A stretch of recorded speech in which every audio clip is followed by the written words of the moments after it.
Everyone, नमस्कार, सलाम, Sat Sri Akal. Welcome back to Swatika vlogs. कैसे हो आप सब लोग, ज़रूर मुझे बताना। और दिवाली नज़दीक आ रही है, तो दिवाली की तैयारी आप लोगों की शुरू हो गई या नहीं, मुझे ज़रूर कमेंट सेक्शन में आप बताना। तो मेरी तो फ़िलहाल आज से मैं स्टार्ट करने वाली हूँ। और दिवालियाँ बहुत ही नज़दीक आ रही है और काम का प्रेशर बहुत ही ज़्यादा बढ़ चुका है। फिर भी मैं आप लोगों के साथ कुछ अच्छा नया नया शेयर करने की कोशिश कर रही हूँ। तो आप लोग प्लीज़ मुझे रिस्पांस दीजिए और सपोर्ट भी कीजिए। तो आज मैं आपको इस ब्लॉग में मैंने जो किचन के लिए जो शॉपिंग की है, जो लोकल मार्केट से की है, वो दिखाने वाली हूँ।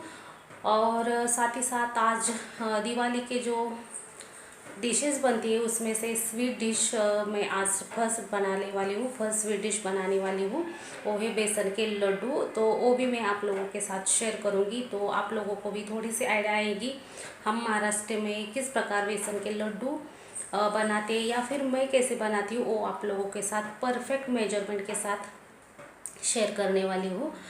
इससे आप कभी भी बेसन के लड्डू बनाओगे तो कभी भी आपको कोई दिक्कत नहीं आने वाली हो। और अगर आप बिगिनर हो किचन के कुछ कामों में, तो भी आपको हेल्प मिलने वाली है इस रेसिपी से। तो स्टे ट्यून, एंड तक मेरे साथ बने रहिए।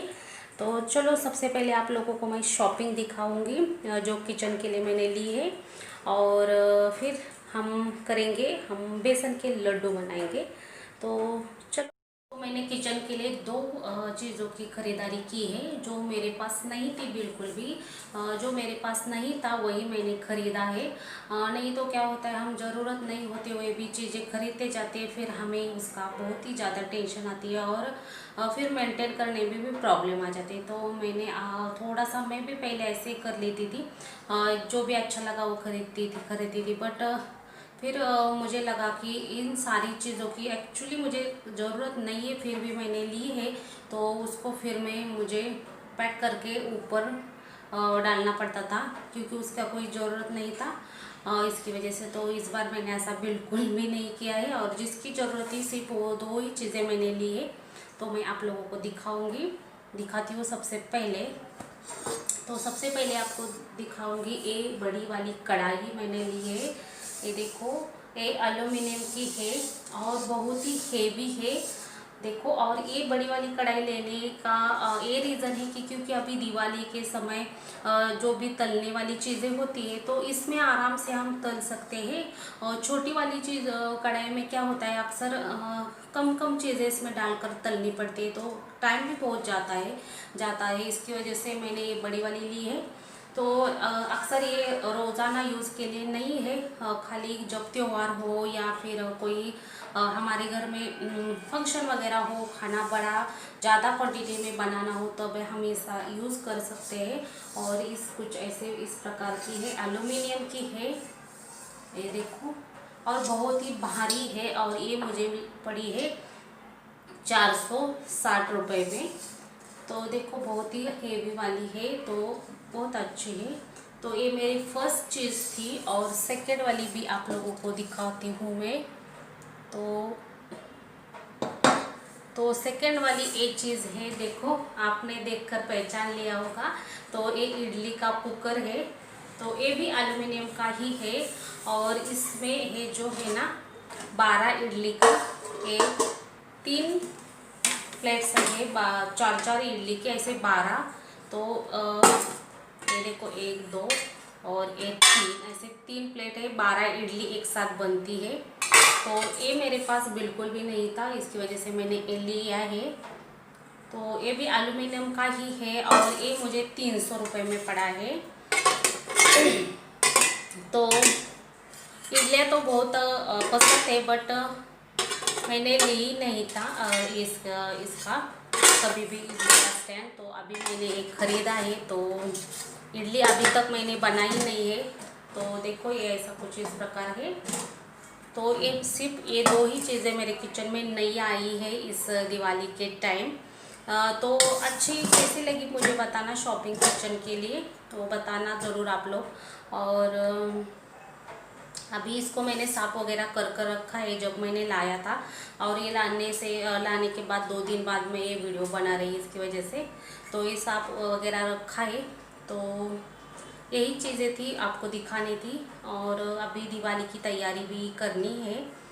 तो चलो अभी बनाते हैं स्वीट डिश, जो बेसन के लड्डू है तो वो बनाते हैं, और फिर मैं आगे आगे देखना मैं कैसे बनाती हूँ वगैरह। तो आप उस प्रकार बनाओगे तो आपको कभी भी दिक्कत नहीं आएगी, अगर और आपके लड्डू कभी भी वो आपका कुछ भी लड्डू है ना कभी भी ख़राब नहीं होंगे। तो चलो बनाते हैं बेसन के लड्डू।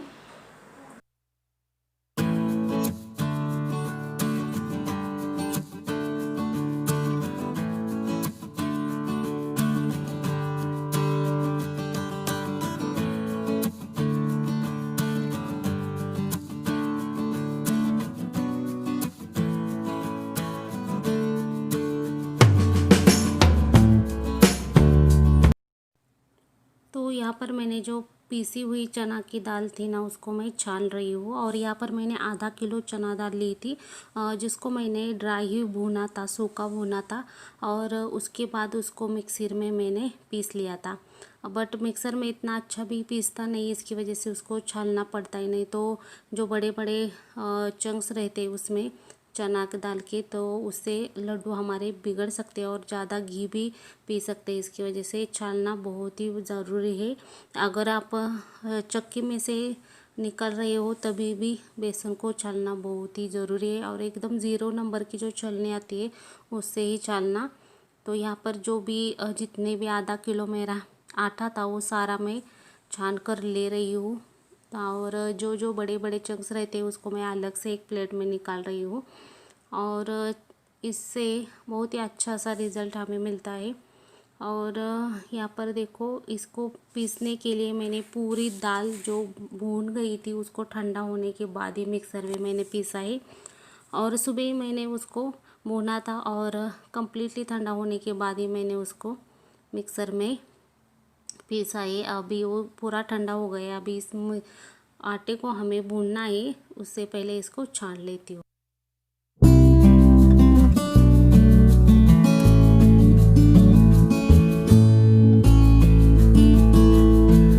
तो यहाँ पर देखो, ये आधा किलो बेसन मैंने छान कर लिया है, और इसमें से जो बड़ा वाला है निकलता है ना, तो इसको फेंकना नहीं। कभी भी आपको बेसन की कोई भी आप रेसिपी बनाते हो तभी उसमें हम इसका यूज़ कर सकते हैं, क्योंकि ये भुना हुआ है ना, इसकी वजह से ख़राब नहीं होता।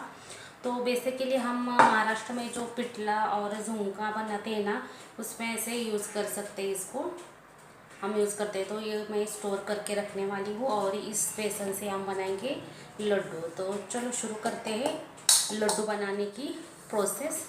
तो इसको सबसे पहले भूनना है। भूनने में बहुत ज़्यादा वक्त लगता है, ज़्यादा यानी कि 20-25 मिनट हमको इसको देने ही पड़ते हैं, नहीं तो हमारे लड्डू है ना बहुत ही ख़राब लगेंगे, उसकी टेस्ट बहुत ही ख़राब होती है। तो इसको भूनने में हमें टाइम तो देना पड़ता है, तो इसकी वजह से पेशेंस के साथ इसे हमें भूनना है। तो चलो शुरू करते हैं बेसन के लड्डू। दिवाली की फर्स्ट स्वीट्स हम बनाते हैं, और मैं बना रही हूँ और आप लोगों के साथ। तो चलो, अभी मैं कुछ ड्राई फ्रूट्स मैंने लिए हैं, जैसे बादाम, पिस्ता और किशमिश लिया है, उसको मैं लंबा लंबा कट कर रही हूँ।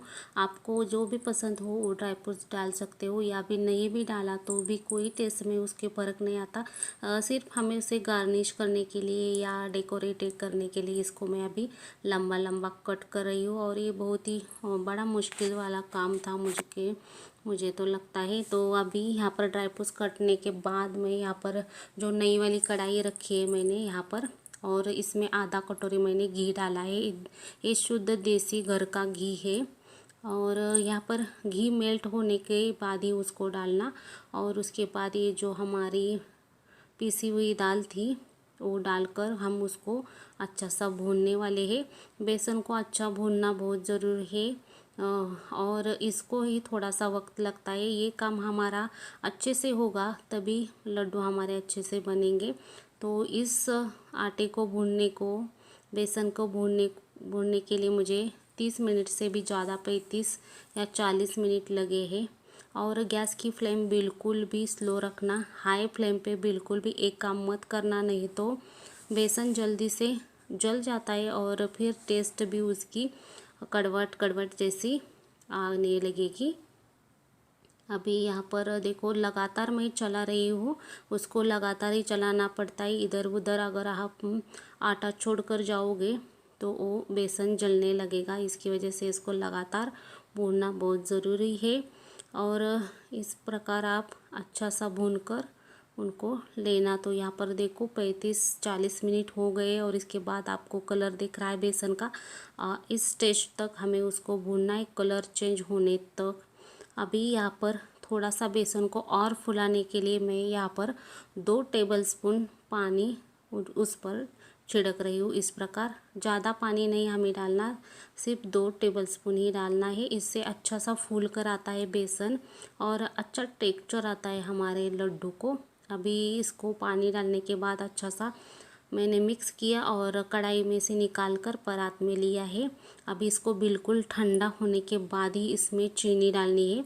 गर्म होते समय अगर चीनी डालोगी तो फिर से उस पानी पानी जैसा छूटने लगेगा। तो यहाँ पर बिल्कुल ठंडा हो चुका है मेरा बेसन। अभी इसमें मैं डालूँगी इलायची की पूड़। इलायची की पूड़ डालने से बहुत अच्छा फ्लेवर आता है और उसको अच्छा सा मिक्स करेंगे हम। और उसके बाद यहाँ पर ये पीसी हुई चीनी डाली है। पीसी हुई चीनी हमें डालनी है, बड़ी वाली चीनी नहीं डालनी है। और इस चीनी का आपको जितनी मीठा चाहिए इस हिसाब से आप ले सकते हो। तो यहाँ पर चीनी मिक्स करने के बाद यहाँ पर मेरा पहला वाला लड्डू बनकर रेडी हो गया है देखो। और इतना अच्छा हो गया है, ज़्यादा घी भी नहीं और उसका शेप देखो आप, बिल्कुल एक जैसे होते हैं। और ज़्यादा घी डालने से क्या होता है, शेप बिगड़ जाता है लड्डुओं का और खाते समय वो मुंह में चिकट जाते हैं। इसकी वजह से ज़्यादा घीपन मत डालना और कम भी नहीं। इस प्रकार देखो अभी यहाँ पर सारे लड्डू मैं बना कर लेती हूँ इस प्रकार। और यहाँ पर लड्डू बनकर रेडी भी हो चुके हैं। अभी जो कटे हुए ड्राई फ्रूट्स थे उसको मैं यहाँ पर लगा रही हूँ और गार्निशिंग कर रही हूँ देखो। और बहुत इजी तरीके से होता है, सिर्फ हमें बेसन भूनने में थोड़ा सा वक्त लगता है। अगर वो काम हमारा जल्दी से हो जाए, अच्छे से हो जाए, तो हमारे लड्डू अच्छे ही बनते हैं। और दिवाली का पहला स्वीट्स मेरा रेडी हो गया है। कैसा लगा आपको ज़रूर बताना। और यहाँ पर सारे ड्राई फ्रूट्स को अभी मैं इस लड्डू पे लगा कर फिर आपको इसका फाइनल लुक भी दिखाऊंगी। और इस टिप और ट्रिक के साथ आप ज़रूर बनाना बेसन के लड्डू। और देखो यहाँ पर कितने अच्छे लग रहे हैं ड्राई फ्रूट्स लगाने के बाद। और उनका शेप देखो बहुत ही अच्छा आया है और टेस्टी भी बहुत बने हैं। तो ज़रूर ट्राई करना। और आज का व्लॉग कैसा लगा ज़रूर मुझे बताना। और पसंद आया होगा तो लाइक करना, शेयर करना और सब्सक्राइब भी करना चैनल को। तो मिलती हूँ नेक्स्ट व्लॉग में। Bye bye.